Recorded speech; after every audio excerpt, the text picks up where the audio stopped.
With each new terrorist attack, the debate over the true nature of Islam intensifies. Let's be clear, though. Islam is not our adversary. This is a civilizational struggle between the values of freedom and liberty and radical Islamic terror.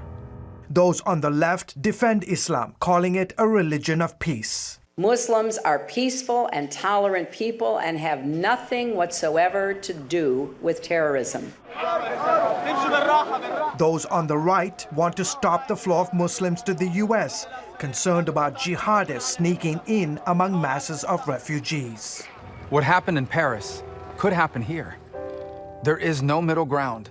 But experts say there's also a much bigger debate. When there is a disease or a virus, it can't be treated unless you identify the problem. So we have to call it what it is, and it is violent, radical, extremist Islamism. For over 20 years, Raheel Raza, a Sunni Muslim, has dedicated her life to speaking out against what she calls the rising threat of radical Islam. This is not an easy topic to discuss. In her latest project, By the Numbers, the untold story of Muslim opinions and demographics, Raza warns that Islam presents a great threat.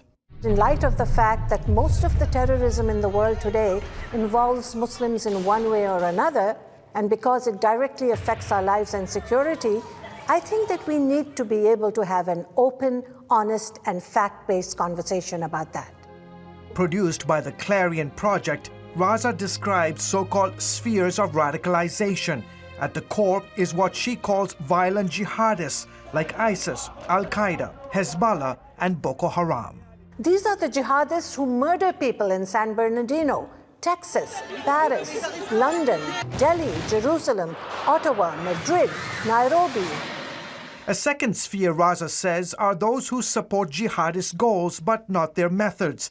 For example, while they push for an Islamic takeover, they do so through democratic methods. Islamists want many of the same things as the jihadists, it's just that their tactics differ. She points to the large percentage of Egyptians who supported the Muslim Brotherhood, or the Palestinians who voted to give political power to the terrorist group Hamas. So instead of engaging in terror themselves, they use the political and cultural system to further their aims. The third sphere, and the largest of them all, is what Raza also calls the most disturbing, the fundamentalists. The Muslims in this circle are certainly not like ISIS, and they're not working to overthrow governments like the Muslim Brotherhood. But they do hold beliefs and practices that no doubt will seem radical to you and me. She points to an exhaustive Pew Research project in 2013 that interviewed thousands of Muslims across 39 countries. In the survey, large numbers of Muslims, representing millions of people, thought it was justifiable to execute people who converted away from Islam and to murder women who dishonor the family.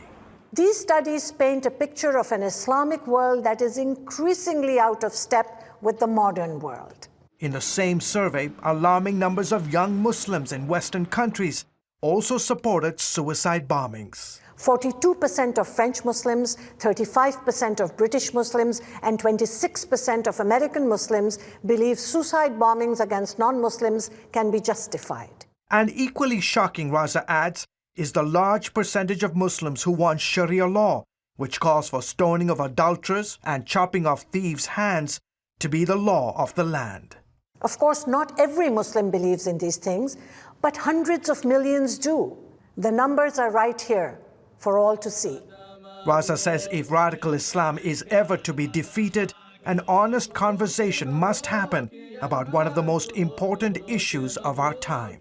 By silencing the debate about radical Islamist beliefs, we abandon our own core beliefs of truth, free speech, and tolerance, and we abandon human rights in favor of political correctness. Raza says the documentary is meant to start that conversation.